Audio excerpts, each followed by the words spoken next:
तो संजय राउत पर रोजाना नित नए खुलासे हो रहे हैं और इसी के साथ पात्राचौल घोटाले में राउत का पूरा परिवार फंसता हुआ दिख रहा है। पहले ही संजय राउत खुद 8 अगस्त से ऑर्थोरेट जेल में बंद हैं। वहीं राउत की पत्नी वर्षा और भाई सुनील राउत भी ईडी के निशाने पर हैं और अब संजय राउत के सगे चाचा भी हजारों करोड़ के इस घोटाले में फंसते हुए दिख रहे हैं।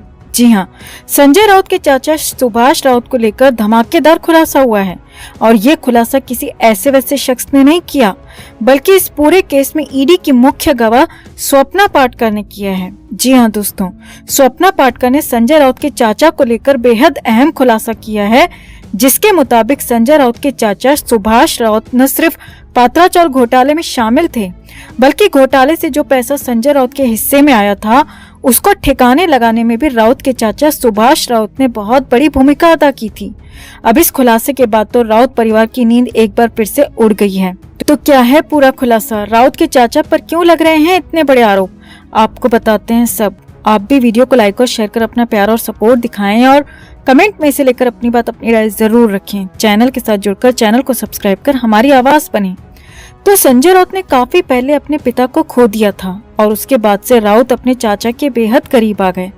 बताया जाता है कि सुभाष राउत की किसी भी सलाह के बगैर संजय राउत कोई कदम नहीं उठाते। परिवार का मसला हो या पार्टी का या फिर किसी भी तरह के बिजनेस का, संजय राउत आंखें बंद करके अपने चाचा पर भरोसा करते हैं और चाचा की सलाह के बिना कोई भी फैसला नहीं लेते। तो अब उन्हीं चाचा यानी कि सुभाष राउत को लेकर स्वप्ना पाटकर ने अपना मुंह खोल दिया है। जी हाँ, वही स्वप्ना पाटकर जो खुद को संजय राउत की सताई हुई बताती हैं। और सबसे बड़ी बात यह है कि स्वप्ना पाटकर पात्राचौल घोटाले के इस पूरे केस में ईडी की सबसे अहम गवाह हैं और ईडी की जांच में स्वप्ना ने बड़ी भूमिका भी अदा की है। तो अब उन्हीं स्वप्ना पाटकर ने संजय राउत के चाचा सुभाष राउत को लेकर बड़ा सनसनीखेज खुलासा किया है। स्वप्ना पाटकर की माने तो संजय राउत ने अपने जीवन के सारे अहम फैसले अपने चाचा की इजाजत के बगैर नहीं लिए। संजय राउत के चाचा को राउत के हर पाप और पुण्य की बखूबी जानकारी होती है और इसीलिए मैं पूरे विश्वास से कह सकती हूँ कि सुभाष राउत को पात्राचौल घोटाले की न सिर्फ जानकारी होगी बल्कि वो उसमें शामिल भी हो सकते हैं, ऐसा मेरा पूरा शक है। स्वप्ना पाटकर ने दावा करते हुए कहा कि सुभाष राउत वही शख्स है जिसने संजय राउत के घोटाले से आए 10 करोड़ रुपयों को सिर्फ 50 लाख रुपए में ही दिखाया। यानी कि सुभाष राउत ने बेहद चालाकी से 10 करोड़ की बड़ी राशि को सरकारी कागजों में सिर्फ 50 लाख रुपए में ही दिखाया। स्वप्ना की माने तो अलीबाग की लैंड डील में न सिर्फ संजय राउत ने अपने पॉलिटिकल दबदबे का इस्तेमाल किया, बल्कि लोकल प्रशासन पर खूब दबाव बनाया और करोड़ों रुपए की चोरी की। स्वप्ना ने बताया कि राउत ने अलीबाग में समंदर के किनारे 8 भूखंड यानी कि 8 प्लॉट खरीदे थे, जो कि संजय राउत और वर्षा राउत के संयुक्त नाम पर हैं। स्वप्ना की माने तो यहाँ पर संजय राउत के चाचा सुभाष राउत ने राउत के काले धन को ठिकाने लगाया था। स्वप्ना ने दावा किया है कि जिस वक्त राउत ने यहाँ पर प्लॉट लिए थे उस वक्त एक प्लॉट की कीमत 1 करोड़ रुपए से ज्यादा थी, यानी कि 8 प्लॉट की कीमत उस वक्त करीब 10 करोड़ रुपए से ऊपर जा रही थी। मगर राउत के चाचा ने हर प्लॉट की कीमत को सरकारी दस्तावेजों में सिर्फ 5 से 6 लाख रुपए दिखाया, जिससे 10 करोड़ की जमीन को संजय राउत ने 50 लाख रुपए में अपने नाम कर लिया और घोटाले से मिला पैसा भी बड़ी चालाकी के साथ ठिकाने लगा दिया और किसी को भी इस बात की कानों कान खबर तक नहीं लगी। स्वप्ना की माने तो ये सारी जमीनें अलीबाग के किहिम गांव में हैं और ये गांव बेहद पॉश बताया जाता है, क्योंकि ये गांव समंदर के किनारे पर बसा हुआ है और यहाँ की जमीनों की कीमत करोड़ों रुपए से ज्यादा है। स्वप्ना की माने तो राउत की नजर पहले से ही इस गांव की जमीनों पर थी। जैसे ही घोटाले से मोटा पैसा खाते में आया तो राउत ने अपने चाचा के साथ मिलकर 10 करोड़ की जमीन को महज 50 लाख रुपए में हथिया लिया। स्वप्ना की माने तो जमीनों का सारा पेमेंट कैश में ही किया गया था।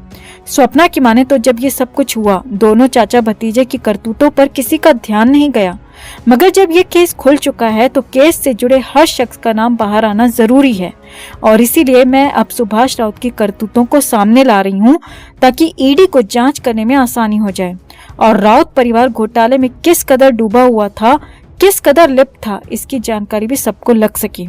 तो स्वप्ना पाटकर का खुलासा वाकई में बड़ा और चौंकाने वाला है। स्वप्ना के खुलासे के बाद संजय राउत के चाचा सुभाष राउत भी ईडी के निशाने पर आ सकते हैं। तो स्वप्ना के इस खुलासे पर और राउत के चाचा भतीजे की करतूत पर आपका क्या कहना है दोस्तों? कमेंट में इसे लेकर आप भी अपनी बात अपनी राय जरूर रखें और वीडियो को लाइक और शेयर कर अपना प्यार और सपोर्ट भी जरूर दिखाएं।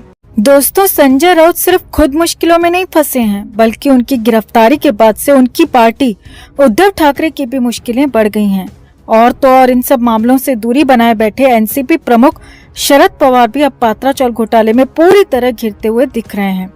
एक लेटर ने शरद पवार की आफत बढ़ा दी है और इसके बाद माना जा रहा है कि शरद पवार के खिलाफ भी जल्द ईडी की जांच बैठ सकती है।